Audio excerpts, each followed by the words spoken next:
Hi అండి, welcome to my channel. ఇప్పుడిప్పుడే మనకు ఒక బ్రేకింగ్ న్యూస్ అయితే రావటం జరిగిందండి. ఏపీ ఉద్యోగ పెన్షన్లకు ఇది ఒక భారీ తీపి కబురని చెప్పుకోవాలి. పూర్తి వివరాలు వీడియోలో తెలుసుకుందాం. మీరైతే వీడియోని ఎక్కడా కూడా స్కిప్ చేయకుండా ఎండ్ వరకు అయితే చూసేయండి. వీడియో నచ్చినట్లయితే తప్పకుండా లైక్ చేయండి, షేర్ చేయండి. ఇక త్వరలో ప్రవేశపెట్టబోతున్న కేంద్ర బడ్జెట్లో వేతన జీవులకి ఊరటలు లభించే అవకాశం అయితే ఉందని ట్రేడ్ వర్గాలు అయితే చెబుతున్నాయండి.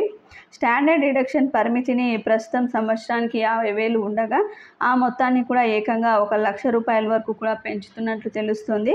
దీనినే క్లెయిమ్ చేసుకునేందుకు ఉద్యోగులు ఎలాంటి డాక్యుమెంట్స్ కూడా సబ్మిట్ చేయాల్సిన అవసరం లేదండి.